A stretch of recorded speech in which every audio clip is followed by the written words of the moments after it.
So we've got Lex Divine, not Ryan. I shouldn't call you Ryan, or should I call you Lex now?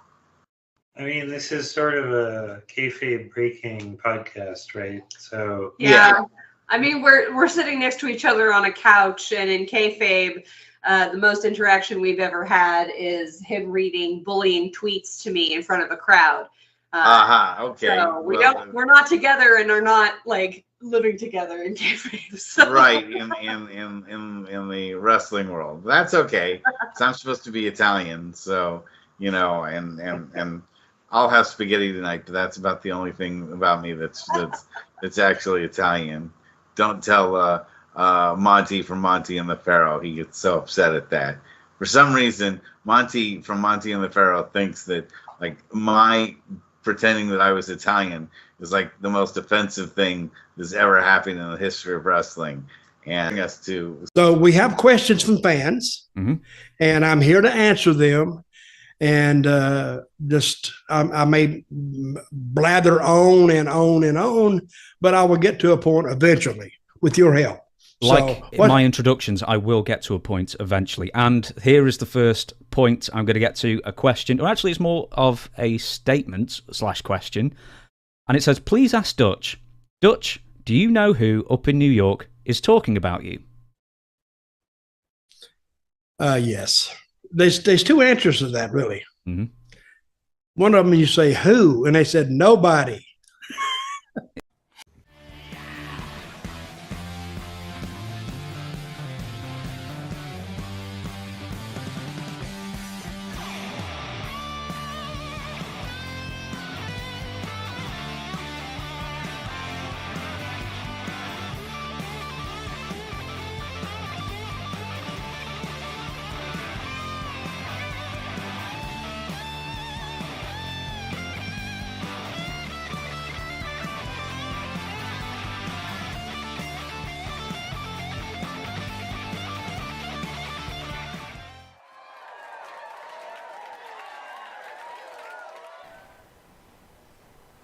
All right, welcome back to Long Island's #1 pro wrestler broadcast, Monte the Pharaoh, only seen here out of Indie Music TV. You know, Abe, as I was watching you do the countdown, I noticed you're one of those guys that have that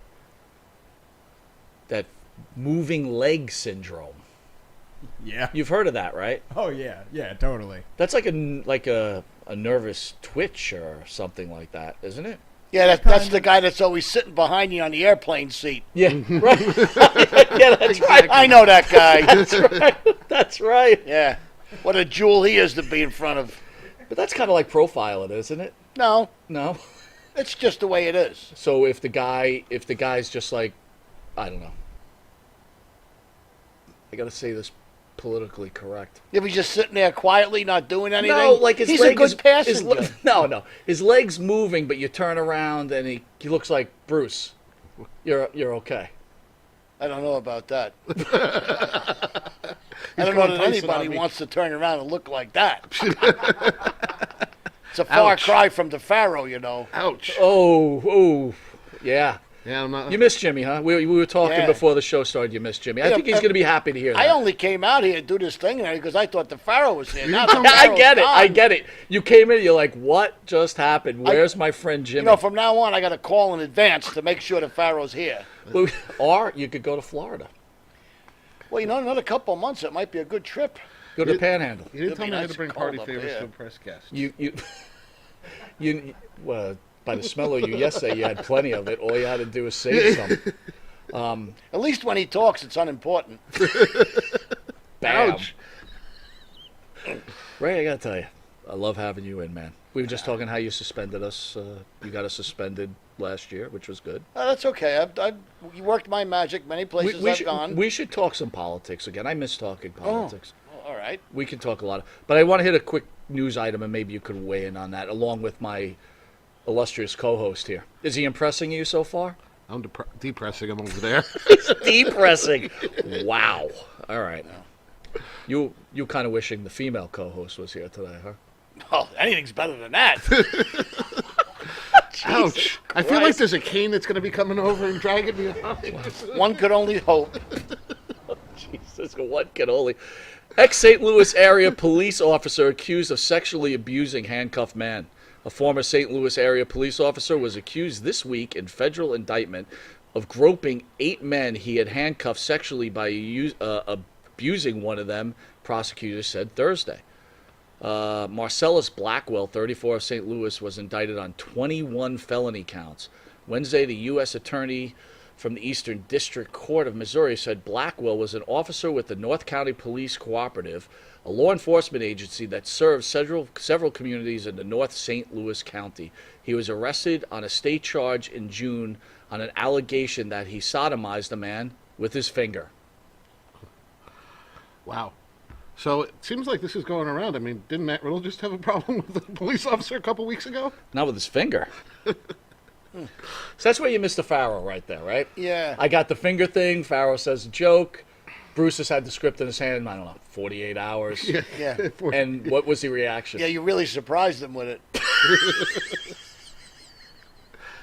Ouch. Sodomization with a finger. What are you thinking about that? Maybe you could give me something on Well, this.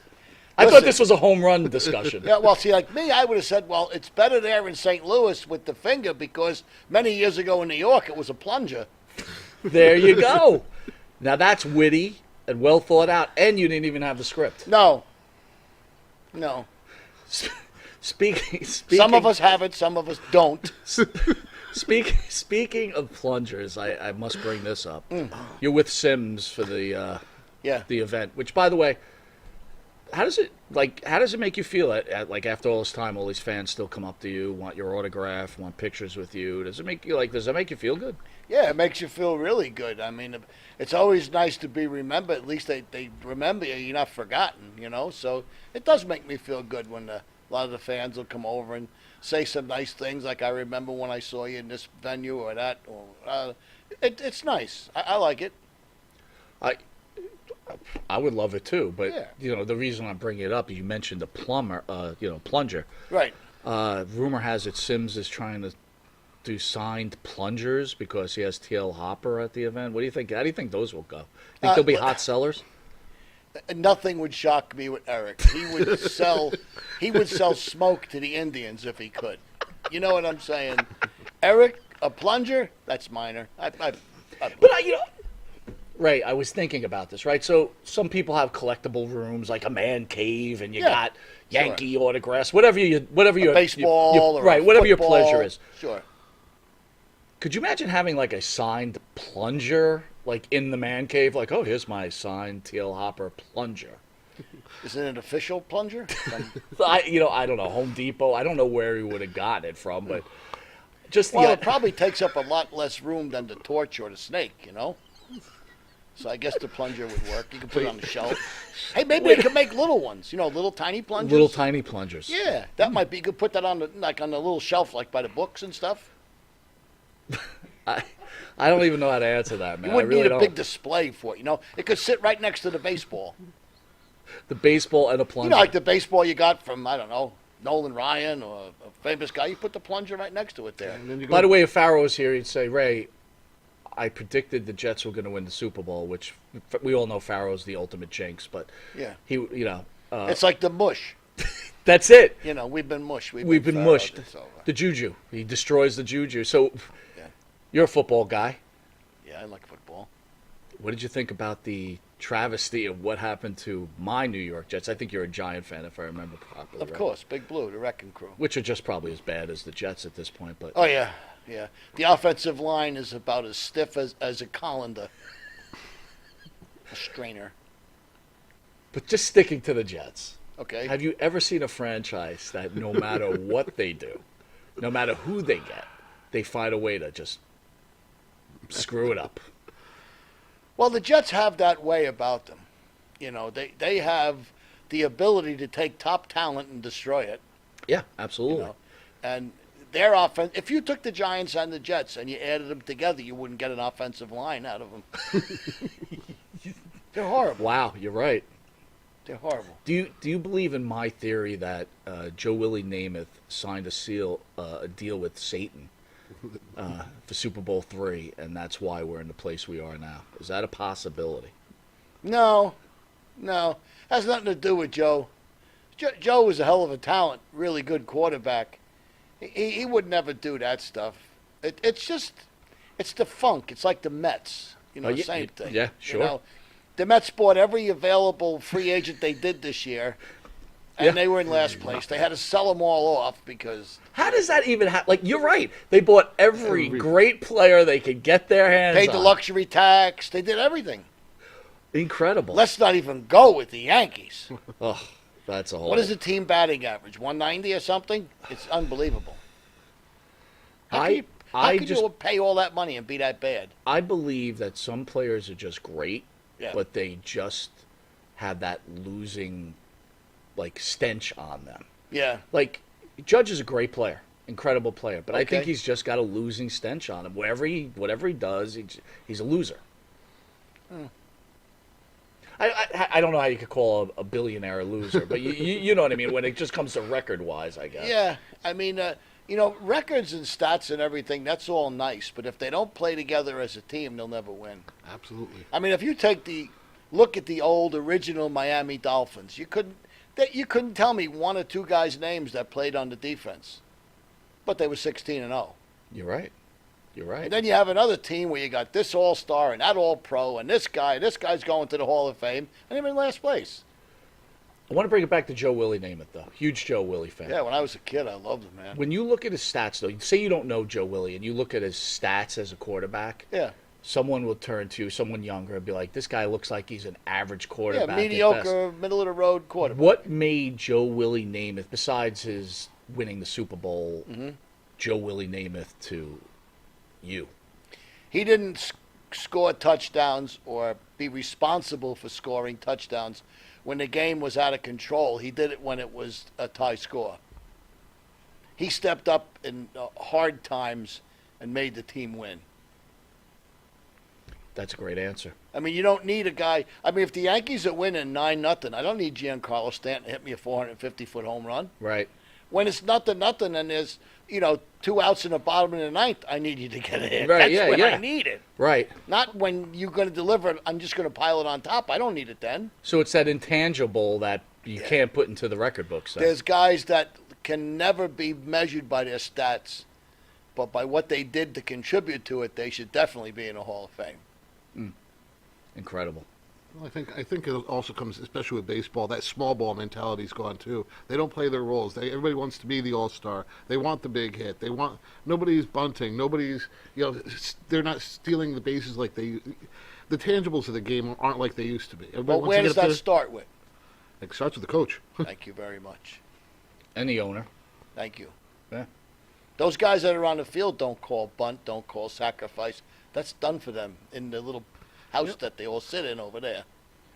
What did you think about baseball when they changed the rules that you couldn't do a shift anymore and you can't, and even the extra inning rules? Yeah, I kind of was disappointed. I don't like all those rules, and I don't like the time clock between the batter and the pitcher.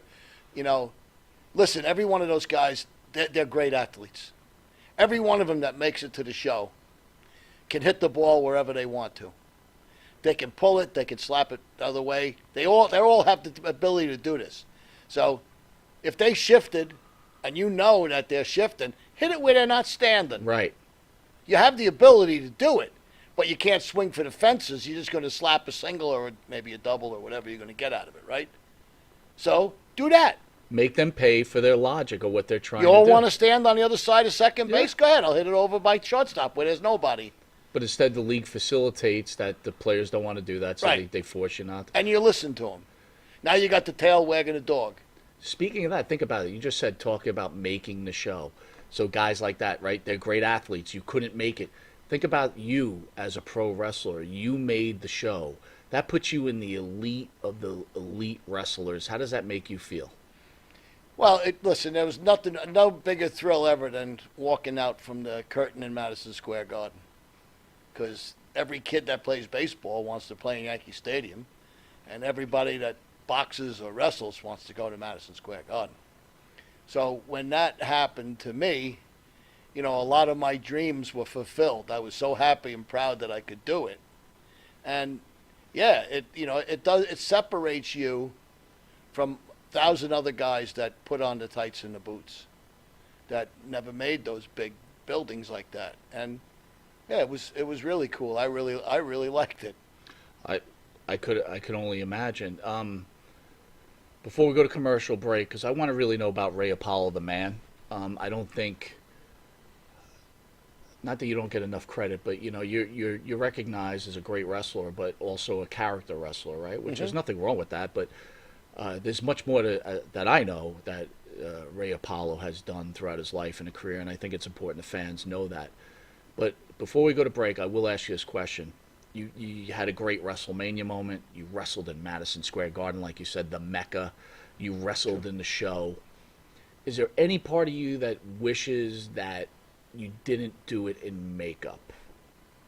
Oh, you mean not Not in the gimmick, but as Ray Apollo, the wrestler. You know that I never thought about that because that never really bothered me. You know, it never did. You know, I mean, I know who I am. I know what I was. I know what I did. So, no, I mean, it never really bothered me.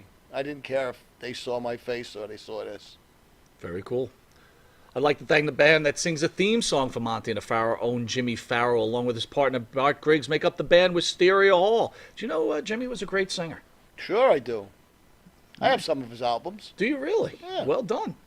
They got some really good music, and if someone doesn't have their albums out there like Mr. Apollo, you can go to the Wisteria Hall YouTube page, hit that like and subscribe.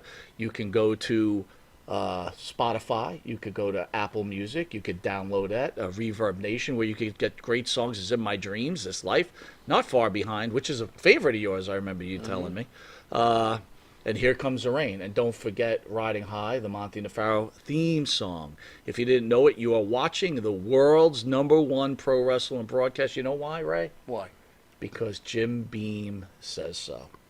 Oh. Yes. And that's all that really matters. Everybody can claim whatever they want. Jim Beam sponsors this show, so Jimmy. That kind of makes us a little bit of a big deal. Yeah, it does. All right. You can catch us on the Monte the Pharaoh YouTube page, the Monte the Pharaoh Facebook Live page. Hear us on iHeartRadio, Spotify, Anchor, the Monte the Pharaoh Twitch TV page. And if you're lucky enough to live in New York, catch us on Channel 115 every Tuesday at 9:30 p.m. and Saturday at 11:30 a.m. and Channel 20 at Tuesdays at 7 p.m. where we see the great Ray Apollo in a reduced version of this interview. We're also on the Intuitive Network. That's IN2ITIVE. Did you ever hear Intuitive? Yeah, I heard of it. All right. Well, it's a free app. It's got movies. It's got documentaries. It's got music videos. And it's got the anchor show, Monte and the Pharaoh, on it. And it's free, Ray. All you do is hit the button, download. It's on your phone. Oh, can't beat that. You can't. Free is great. We'll be right back with who we consider one of the great all-time wrestlers, Mr. Ray Apollo, who is a great guest on the show. We had him before, and he doesn't really like the fill-in co-host, but there's really nothing we could do about that. But you want to send us to a commercial? We'll be right back with Ray Apollo.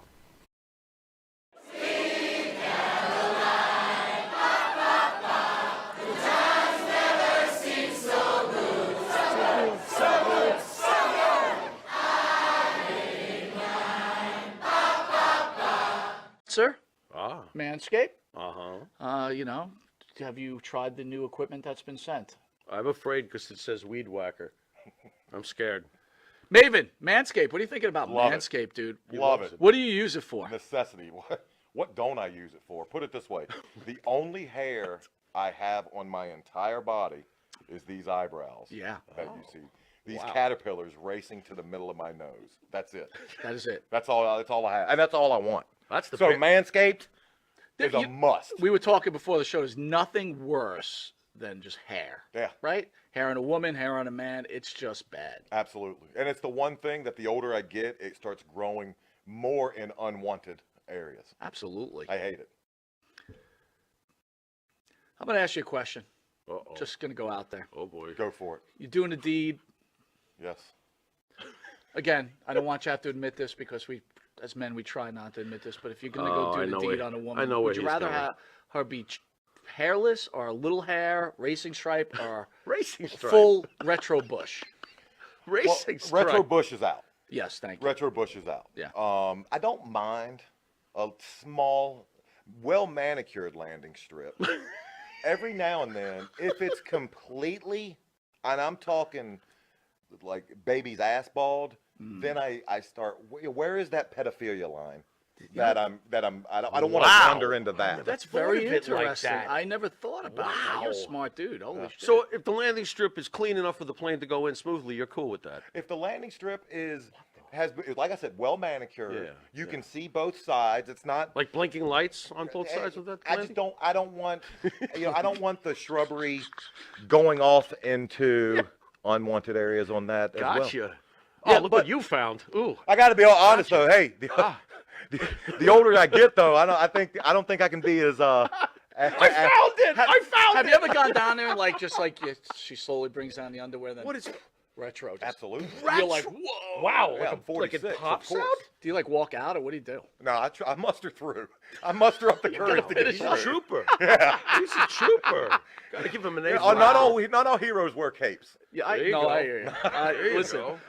I couldn't Super say. Bush. I couldn't say. Well, if you have the same beliefs as Maven, does Manscaped could help you? Absolutely. The weed whacker. Absolutely. What are you thinking? I'm thinking that I may have to, go in a room, close the door, and hang out with the weed whacker for a little while. Man, I think you're a retro guy, aren't you?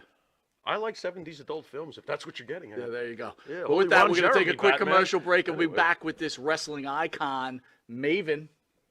We will see you in a drop kick second. Drop kick. All right, welcome back to Long Island's #1 pro wrestling broadcast, Monte the Pharaoh, only seen here out of Indie Music TV, where we have the great Ray Apollo in studio. Ray, how are you? Hey, guys. It's been a while, man. Yeah, it has been over a year. It has been. Yeah. I got to tell you, you're probably one of the most entertaining human beings I've ever met. You got stories. I could probably just sit and just watch you go. Well, that's the idea of this business, to be entertaining, right? But you know what the thing is? It seems like look, I would say maybe most of us don't enjoy our job, right? It's like you go to work, get paid, Go home. you're grateful, and you go home. But I was watching you talk to the boys, before we started these interviews, and you just seem like you just loved every second of it. Yeah, I did. I had a lot of fun. I wouldn't change nothing. I mean, there's a few things I probably wouldn't do over again. Right. There was a couple things I shouldn't have done. But by and large, I would live my life the same way as I did. I had a lot of fun. I think it's important. I'm a huge fan of you. Obviously you. your character as a wrestling fan, but even more as the human being. From the first time I met you, I found you to be very impressive. And I thought, since this was your second time in, I thought it was really important for the fans that don't know Ray Apollo, the man, right? They only know the character. If you could share with everybody who Ray Apollo is, where he grew up, his family, and Sure. Thanks. I mean, I grew up in North Jersey, and I always had a dream about becoming a professional wrestler, but I never thought I would be able to take it as far as I did. And I got lucky in a couple aspects. I went to do TVs for Vince McMahon's father, where I met Alpha and Sika, and they took a liking to me, and those boys really helped me out a lot. I still call them Uncle and Pops, and they know who that is. And they were good to me, and I met all the kids, all of the new Polynesian guys, and that was a great time. Back then, we didn't fly everywhere. We drove everywhere. And you really get to know people when you're driving in a car with them 300-400 miles a day every day for a couple of weeks at a clip, It was a different time than it is today. It was more personal. We wrestled in a lot of smaller venues. You really got to meet all the fans. You got to meet. It was more up close and impersonal. But like anything else, time evolves, times change. Now they play just all big venues, and it's not like the family atmosphere that I remember. I mean, in my life, Bam Bam was one of my closest friends. His one son's my godson. We were like a little family. Scotty was my fishing buddy. We'd go shoot guns, and we had a great time together. You know, it was like you go on the road, you wrestle, you do all the stuff, you come home. Hey, Ray, the stripers are running. Get your ass down here. Okay, let's go get a couple stripes, man. And it was fun. It was a good time. And I raised my 2 kids in North Jersey, and, they're all on their way. They're married and so forth. And one of them's a nurse. One of them's a realtor. So that aspect of my life, my family, my kids, my grandkids, everybody's doing good. I got no complaints. And then when I wasn't working as a wrestler, I worked as a carpenter. I was in the local union, and I had a decent job when I finished wrestling. I came home, and that's what I did. I was one of the lucky ones. A lot of the boys had nothing to go back to, nothing to fall back on. I was fortunate enough that I had a little bit of talent that I could go do that.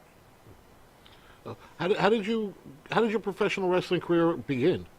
I was working the door of a club, and Johnny Rods came in and a couple guys, and I talked to them and said I'd like to try it, and I went down and worked out. And now you knew who they were, obviously. Oh, sure. So were you like in awe? I was a big fan. I loved wrestling. I used to watch Bruno and Dominic and everybody. I was a huge fan. Most of the guys in this business, if they admit to it or they don't, they were fans. Right. I was. So when you work in a club and like a guy like Rods walks in, Sure. Are you just like, holy shit, it's Johnny Rods? Let him right in. Come on in, Johnny. Sure. Make friends, So what wrestlers did you grow up idolizing? Oh, you mean like my favorite was Bruno, of course. I mean, I was a kid from North Jersey. I loved Bruno, and I liked a lot of the Dominic DiNucci and Strongbow, and there was guys that in New York, just about every big star would come through at one time or another. So we were in a really good place, being this part of the country. You got the sort of Don Leo Jonathans and the Haystacks Calhouns and the Freddie Blassies, and we got to see just about everybody in the business would come through New York. Did you ever get to meet Bruno? Sure. And how was that? Just the way he was on TV is the way he was. He was not an act. He was the real McCoy. Bruno was a real respectful, down-to-earth guy, and if you did the right thing and presented yourself right, he would talk to you, he would help you. He was a great guy. What year did you break in? 80. Wow. So Dark Side of the Ring, we were talking about that. We'll get into your friend Scott Bigelow, but they had the Matt Borne one on. And again, when I watch like Doink the Clown thing, I instantly think of you, right? I never really thought about Matt Borne, but does it bother you that the Matt Borne thing somewhat overshadows the character that you play? I mean, it doesn't overshadow it to me because let's face it, the truth is Matt Borne started the character. He started the Doink character off. Matt was a really good wrestler. His problems were outside the ring. He had some bad habits. He had a couple of problems. The office let him go. They terminated his contract. They hired me to take over and take the character on. So, I mean, as far as I have no hard feelings to Matt, God rest his soul. And, I mean, I don't think he had problems with me because neither one of us did anything to each other. Right. It was a case of the office and him having a problem, and then, if it wasn't me, someone else was going to get the job. So they had made their mind up that they were going in a different direction, and it didn't include Matt. Now, if you had to ask anybody, you'd have to ask Vince McMahon, why he did what he did and how come and what for and all that other stuff that, So, I mean, to me, it never doesn't overshadow it. It's just the truth. Matt did it for a while, and then I took over, and that's the whole truth of the whole situation. So, while we're talking about Dark Side of the Ring, Monte was bringing up Bam Bam Bigelow. How did you build your relationship with Bam Bam? Well, I had met Scott when he was going to school at the Monster Factory in Larry Sharp's training facility. And I'd met him because Larry was running shows with a lot of his students, and he'd hire other guys, us guys, to work on the show. And finally one day I said to him, when is that big kid going to get in the ring? Larry says, he's almost ready, but not yet. I said, come on, you want to work out? Because it was, early before everybody came in. I said, you want to get in there and work out? Scott goes, yeah. I said, how come you don't work out with these other guys? He goes, they won't work out with me. They're all scared of me. I go, well, let's go. I'm not scared. Let's work out. And Scott and I would go in, and we'd work out till they told us to get out because the people were coming in. And then I would, like once a month, I would drive down to Philadelphia where his school was, and I'd work out with Scott. And we were so light on the loot that I would tell him, listen, at that time, I need a $10 to get home for the tolls and the fuel, but I got another 10, and whatever he had, we'd put together, and we would go to a fast food place where we could add the money up, because we didn't have enough money to sit down and order a dinner. Wow. So I mean, that's how it started, and then ultimately it ended a lot better when we were making money. Yeah, right, exactly. We could sit down and order whatever we wanted, but yeah, that's the truth. So when you were training with him, were you like, oh man, this guy is something no one's ever seen before? I mean, I couldn't believe a guy that big could move that quick. He was the quickest big guy. I don't know how fast he could run the 40-yard dash, but at 18 feet from rope to rope, he was fast. He was as fast as anybody in there. He could really move, and he was light on his feet, I mean, that cat could do cartwheels and moonsaws. He was a 400-pound guy doing that stuff. That's stuff that a 120-pound gymnast does. Now, the stories on Dark Side of the Ring, they told a story about how he saved, like, a family out of a burning building, and I think he was in jail in Mexico or something, and he broke through walls and then ended up being a body. Are these true stories, or is this all made up? Well, as far as him putting the fire out, I heard things about that. I wasn't there, obviously, but I heard about it. As far as him going to Mexico, yeah, he went to Mexico to bring back a girl that got kidnapped or some stuff, and from what I was told, it was a pretty hairy operation. The guy he was with got killed and all kinds of stuff like that. Yeah, that's there. I want to bring it back, though, to Pretty Boy Larry Sharpe, right? That's a guy that never really gets a lot of play by anybody. Sure. I grew up on Larry Sharpe. I love that guy. But can you tell us a little bit about Larry Sharpe and what kind of person he was? Larry Sharpe was, well, first of all, he was a real good amateur wrestler. He was a state champ. He could wrestle. And he had a lot of talent and charisma in the ring. He was very flamboyant with the robes and the long blonde hair. He he was a real pro. He knew how to do it. I mean, he lived his life a little crazy, But I liked that, so I thought he was fun to be around. Larry was a good guy. I liked him. So, again, you trained at the Monster Fight, right? I never did. I just used to go down and work out with Scott. So you just went to work out with Scott? Yeah, because I was already wrestling. Right. But at that time, so I just would drive down there just to work out with him, because we got to be friendly, and he would love when I'd come down and work out with him.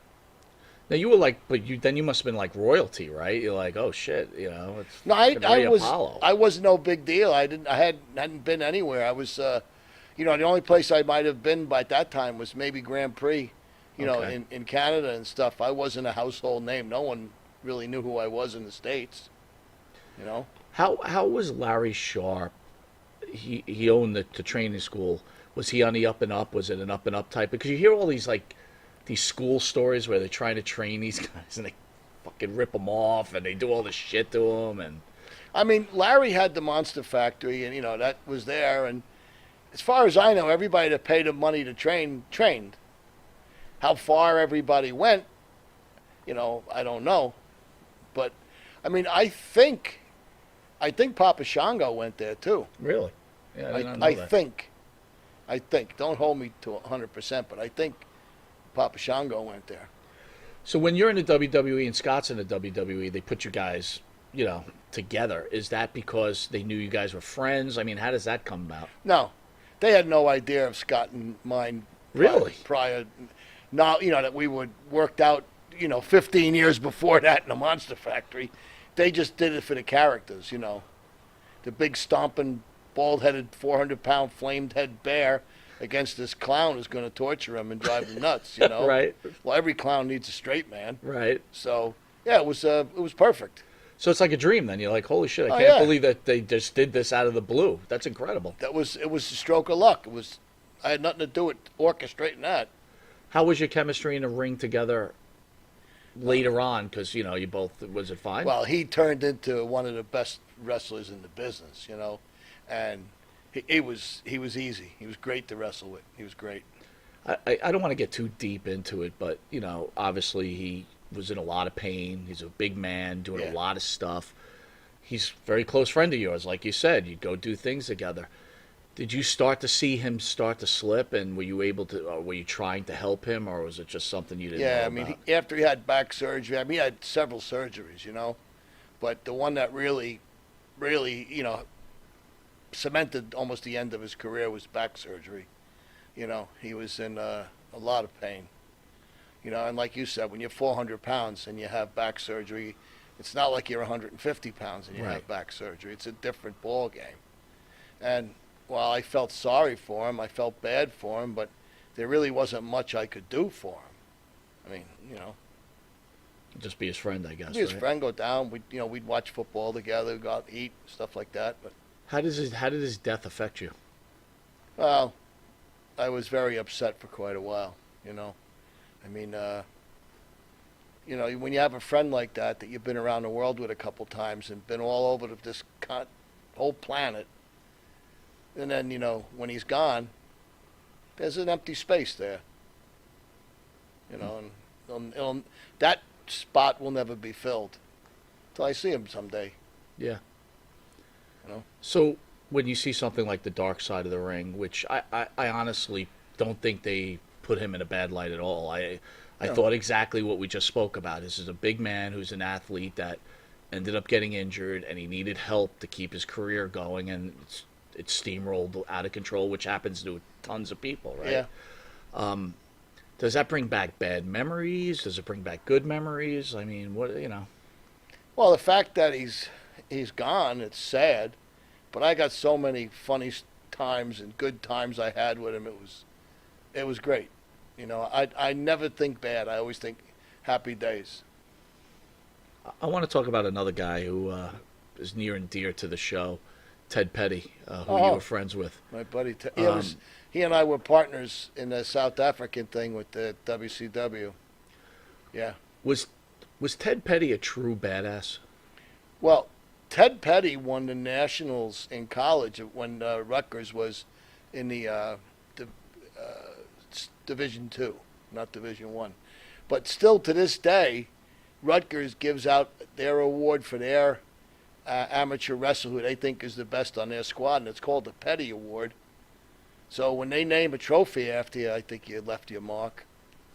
Wow. Oh, and then Teddy was a good boxer. Teddy was good with his hands. He had probably 10 or so pro fights. Teddy could fight. So Teddy was like a real deal badass then. Yeah, but you'd never know it. Never know it. He was always smiling. He was the happiest guy on the fucking planet. You really have to do something to get him going, you know? And I tried so many times. Like what'd you do? Oh, I would tease the living shit out of him. And he would, Jesus, Raymond! I had a lot of fun with him. This is a funny story about getting fired. You'll like this one. Ole Anderson was the booker for WCW at the time. He brings Teddy and I in, and we're going to be representing the country of South Africa, and they're going to have a tag team tournament. So I said, okay, Ole, I'll come down, do the TV, do what we have to do, but I got 2 weeks to do in Japan, where I already made the commitment. I don't want to just walk out on him because then I'm burning the bridge. He says, no, I understand that. He goes, just fly right from Japan right to St. Louis, and you'll do the Starrcade against the Steiners. Okay. So off I go. There's Teddy in the airport waiting for me. Picks me up. I go, hey, buddy, how you doing? He says, all right, Raymond. Okay, we get in the car. We're driving down the road. He goes, there's something I got to tell you. I go, okay, let's have it. He goes, we got fired. We got fired. Well, what did you do? Because I was 6,000 miles away from here on the other side of the earth. I know it wasn't me, so you better start talking. I said, pull the car over. He goes, Raymond. I said, I've had enough of this stuff. Pull the car over. He goes, Raymond, let me explain this. I go, this ought to be a good one. He goes, you know, well, Ole Anderson brought us in and gave us the job. Yeah, I'm aware of that. He goes, and while you were gone in Japan, they fired Ole Anderson, and they made Dusty Rhodes the new booker. I said, okay, that's fine. He said, and Dusty fired anybody that Ole brought in. Oh, Jesus. Are you serious? I said, so you're telling me we got fired, I was in Japan, and we didn't even do nothing wrong. He goes, that's it.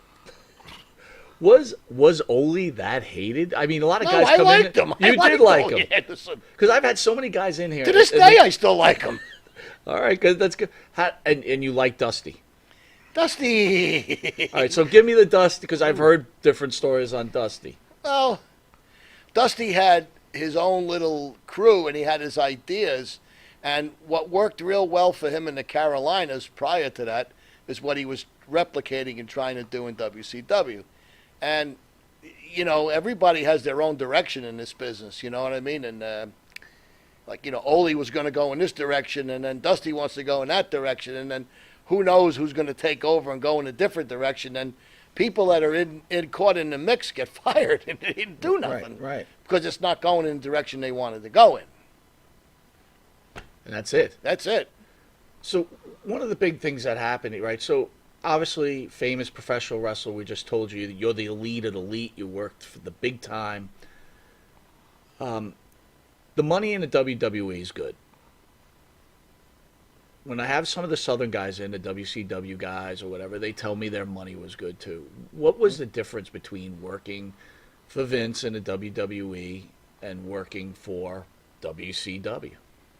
Well, one of the major things in, you know, WCW, it would go from a booking committee to a booker, and it would be always a revolving door. WWF was Vince McMahon and was Vince McMahon and was Vince McMahon. Right. There was no revolving door. The buck stopped at that table. So that's a much different structure, if you will, because, I mean, for a while they had a booking committee in WCW. You had, you know, Rhodes and Flair and Tully and Arn and Ole, and they had put their heads together. Then you had, you know, one guy would take, and Kevin Sullivan would take over. And then, you know, so you had musical chairs of people running the show, whereas in New York you only had one guy from the 80s till, I don't know, a couple weeks ago, still running it, you know? Do you have any opinions on that whole WWF or WWE selling out to Endeavor? Well, I don't know how you could resist the amount of money that was offered to him. I mean, if the numbers are right from what I'm told, you know, how do you say no? You can't. You can't. I mean, he built it from a little organization to a multi-billion-dollar company, and he reaped the rewards and took all his marbles off the table, and now he's going home. I don't blame him. Would you have imagined that the WWE would sell for billions of dollars at this point? No. No, not billions. No, never. I never would have came up with that. That would never have gotten into my head. Is Vince McMahon... Let me rephrase the question. What do you think of Vince McMahon, the promoter, and the human being? Well, it's two different people. I mean, it's hard to argue with success. Right. I mean, you know, as far as promoting, I mean, how many times people would say, Vince is destroying the business. Vince is going to ruin the wrestling business. Well, that was 35, 40 years ago. It's still going, so I guess they were wrong. Right. And he took a company that was a regional wrestling promotion and made it worldwide. It is the Worldwide Wrestling Federation. It's not just in America. It's all over the place. So, I mean, as far as business goes, you got to take your hat off to him. He's just a very, very successful businessman. So do you think it's going to change with him not at the head? Well, I don't know. I don't know all the inner workings. I don't know if he still works there. Is he still inciting it? Is he still have part and parcel to it? He might, I mean, I'm sure there's a lot of things like, a no compete clause, and there's probably paragraphs and pages and stuff of what the sale was involved in, which I'm not privy to. So, I mean, I think Vince probably still has a hand in it because that's his baby. He created it, He doesn't want to just walk away and go play golf. He might play golf, but I think he wants to have something to do with it still. Why do you think the older wrestler, and let's even say the older wrestling fan, have such a problem with today's product? Like, what's the issue? Like, you have the old wrestling fans like, oh, I miss the days where there was regional wrestling, and then you got the older wrestlers like, oh, today's wrestlers, they don't know anything about wrestling, blah, blah, blah, blah, blah. Well, I think it alludes back to what I said a while ago. I think years ago we were in smaller venues all the time. We'd do Madison Square Garden once a month. You would do bigger shows, but you were always in like Sunnyside Garden in Queens or the Ridgewood Grove Arena or Wagner College or Lehman High School. Or there's 100 venues where you'd get 3,000, 4,000, maybe 5,000 people at a venue. So the fans were up closer to you. They would meet you in the parking lot. They would get to know you, and you would get to know them. And that's one aspect of it. It was more like close, like family, like hands-on. It wasn't like, you just watch somebody in the middle of MetLife Stadium. Right. And, the wrestling today is much more acrobatic. When in the old days you were, wrestling in the ring and you were on the mat, you were, you really, maybe one guy jumped off the top like Jimmy Snooker or something, but other than that, everybody else stayed grounded, And it was more of a wrestling type atmosphere, where today there's a lot more acrobatics and gymnastics and, these guys today, I mean, they're tremendous athletes. But a little unrealistic. Yeah, what do you think of the finishing maneuver basically not meaning anything nowadays? Well, yeah, I mean, that doesn't tell the story much anymore, And like I said, it's a different time, a different era. For me to say that, what I did when I was there and when I started is better, that's not really fair. I mean, it's up to what the people like and what the people want to see is what they're going to pay their money to go see. I don't know, and we'll never know, if the stuff that we did in the 80s would work today. It's funny you said it. It might work great. Well, I don't know. It might be a bomb. I was telling Pharaoh a while ago, because, they got the network, right? And, growing up, like, I'd go to the Garden, I'd watch Morocco against Backlund. Sure. Incredible, right? The memories I have of it. But when I put it on the network, I'm like, oh, boy. This is a hard watch because there's a lot of slow holds, right? Long arm bars. It was a different time, a different era. Like I said, I don't know if what we did back then would work today. No, I don't think it would. I mean, we just talked about baseball earlier. They had to change the game because today's audience has to get in and out, right? They got to get into the game, get out of the game. Ray, I'm going to move something, wrestling podcast, right? Now, since we've been doing shows, now every wrestler is getting a podcast. Now it seems to be the in thing to do. Last time you were in here, we talked about the Click and whatever, but the one popular show is Click This with Kevin Nash. Mm-hmm. When you listen to Kevin on this podcast, I listen to it. He seems like a highly intelligent man with a lot of opinions. What was Kevin Nash like when you were around him back in the day? Was he that same type of guy, really intelligent, or what was he like? Yeah, Nash is not stupid by any means. Kevin is a smart guy. He's a very learned individual. He was more serious because he was trying to get his character. When I first met him, he was really working on that Diesel character and getting everything in, and he was trying to move up the ladder. So, yeah, but I mean, he was always on point. He was a responsible talent. different than some of the other guys then, right? Oh yeah. Did you ever wonder, so that you're saying about Kevin, did you feel the same way about Hall? And I'm not talking about someone who's passed. Well, I'm just saying, like, they were best of friends and being so Yeah. different, like, to me, not knowing either one, but listening to Nash on a podcast and Yeah. knowing Scott Hall from when he was interviewed here and just knowing what you hear about him, it doesn't seem like a friendship that kind of well, melts. they were very good friends. They were very good friends, but 180 degrees opposite. I mean, Scott Hall was not stupid by any means. He was a very intelligent guy. But he probably had the most talent that was never used to his full potential because, quite frankly, he would do things that you shouldn't do, and they would always seem like they'd pull him back a little bit. I mean, for a guy that big, and he looked the way he looked, he was a hell of a talent. I mean, he could have been the champ at any time. People would have believed it, too. I mean, he was a big, strong guy that could really wrestle. He could move. Usually when they get that tall, they get a little clumsy, you know? Right. No, he wasn't. He was very, very coordinated, very, very, very top piece of talent. But would I be out of line to say, and I don't know, but the feeling I got when I met him, he didn't seem like a nice person to me. Like, was he a good person? Like, Nash seems like a good person to me, right?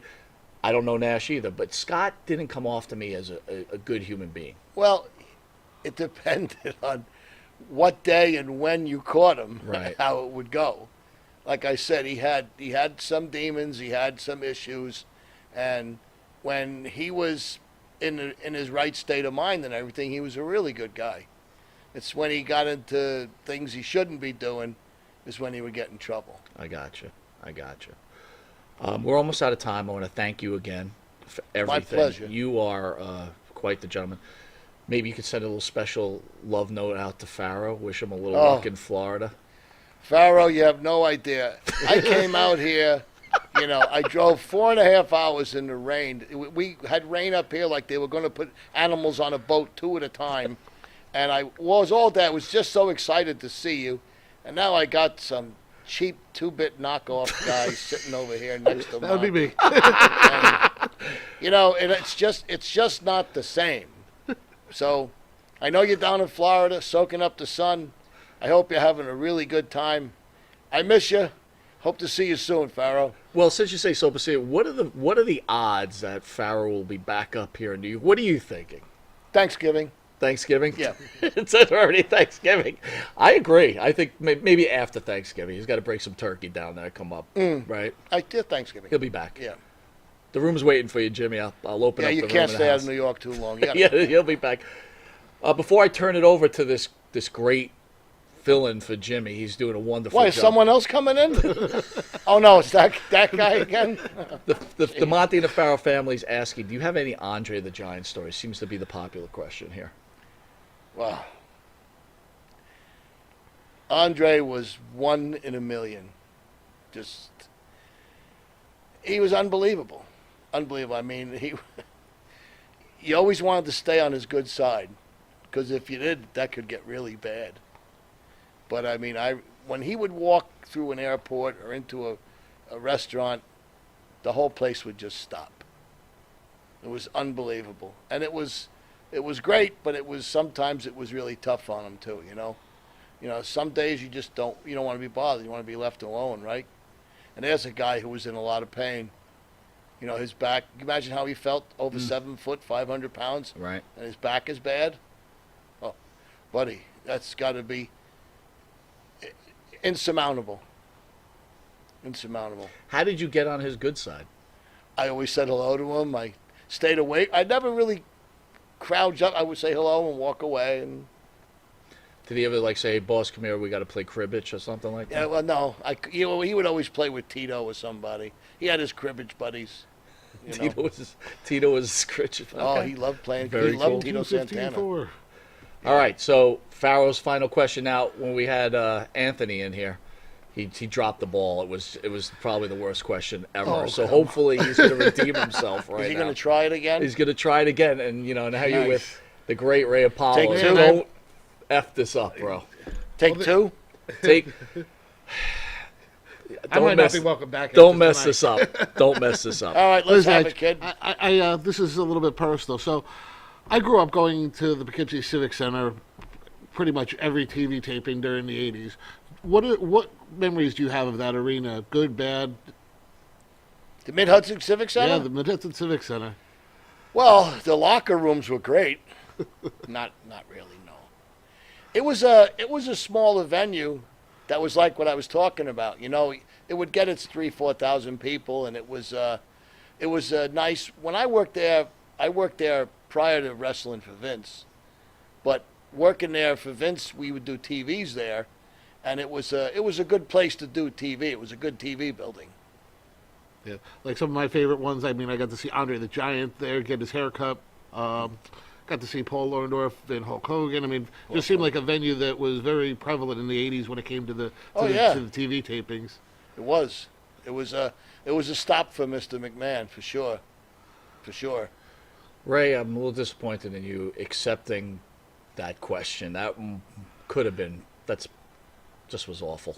Honestly, how much can we kick this guy? Listen, I got it. Now I got to come back with one more question. All right.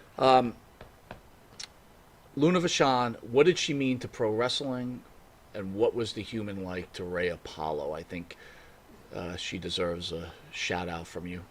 Oh, Luna was a real good girl. I liked her a lot. She had her issues, you know. Every now and then she would fly off the handle and so forth, but she had a good heart. She would never, you know, she wasn't like a mean or violent. She could get violent and mean if you did the wrong thing to her. She'd punch you in the face, you know. But, I mean, I liked being around her. We would go to the gym and work out together. We'd go eat together. I mean, I liked it. We rode in the cars together. She was a lot of fun. I miss her. Again, just sitting across from you, listening to you speak about all these people, and you could see how much joy is in your heart.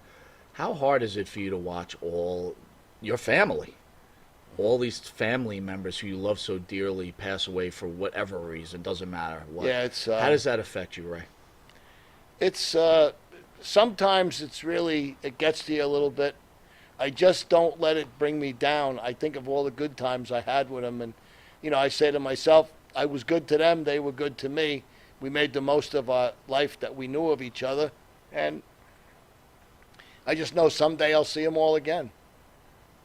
Ray, I want to thank you again. It's an honor to ever have you whenever you're in this studio. You are a gentleman. You're an all-time great wrestler, and you're a hell of a human being.